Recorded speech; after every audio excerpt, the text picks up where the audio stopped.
গত 22শে জুন গণপিটুনির ঘটনায় মৃত্যু হয়েছে ঝাড়গ্রামের বেনাগাড়িয়া এলাকার 22 বছরের যুবক সৌরভ সাউয়ের। সেই ঘটনায় এবার মুখ্যমন্ত্রী তাদের ক্ষতিপূরণের ব্যবস্থা করেছেন। 2 লক্ষ টাকা সরকারি ক্ষতিপূরণ এবং একটি সরকারি চাকরি দেওয়ার আশ্বাসও দিয়েছেন। রীতিমতো সেই ঘটনায় তাদের পরিবার কিছুটা স্বস্তি বোধ করলেও অভিযোগ তুলছেন ঝাড়গ্রামে বহিরাগত কিছু ব্যক্তি যারা ঝাড়গ্রামে জমি ব্যবসার সাথে জড়িত তাদের দিকেই। কারণ তারা যখনই গিয়েছিলেন পুলিশের কাছে অভিযোগ জানাতে, তখনই পুলিশ জানিয়েছিলেন কোনো এক প্রমোটারের বিরুদ্ধে তারা অভিযোগ করছে।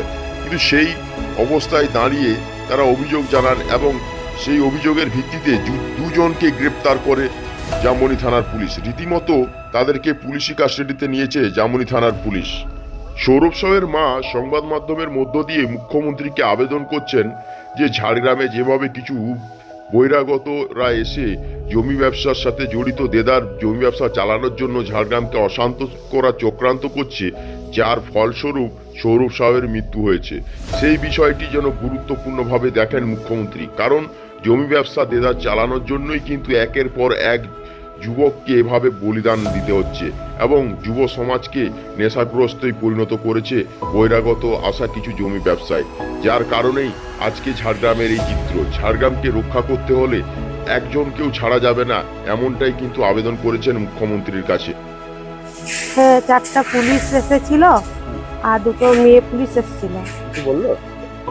কিছু বলেনি, আমি তো বাড়িতে ছিলাম না কালকে, আমি তো বাইরে গেছিলাম।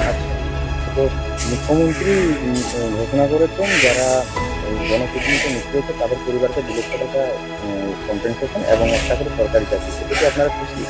এতে তো খুশি হয়েছি, কিন্তু আমি চাইছি যে আমার ছেলেটা এরকম ভাবে মারা গেল, তাদের আইনত ব্যবস্থা যেন নেয়। হ্যাঁ, তাদেরকে যেন মুখ্যমন্ত্রী দেখে, একটু উচিত শিক্ষা দেয়। কারা এরা? এরা বাইরের লোক, এখানে জমি টমি এসব ব্যবসা ট্যাবসা চালাই, ওইসবই লোক হবে। তার কারণেই কি?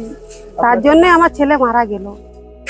এদের কোনো একটা লাভ আছে যে এরকম মারধর করে ছেলেকে মেরে দিয়ে কোনো কিছু ব্যবসা চালিয়ে যাবে, লাভ আছে। ঝাড়গ্রামকে উত্তপ্ত করা? হ্যাঁ, ঝাড়গ্রামকে উত্তপ্ত করার জন্য। এতে তাদের কি লাভ হবে? ওদের তাহলে ব্যবসাটা ভালো চলবে। হ্যাঁ, কিন্তু আমার তো কোলটা খালি হয়ে গেল। সেক্ষেত্রে মুখ্যমন্ত্রী যেন এটা কড়া ভাবে আইনত ব্যবস্থা নেয়, যেন আর কোনো মায়ের কোল খালি না হয়।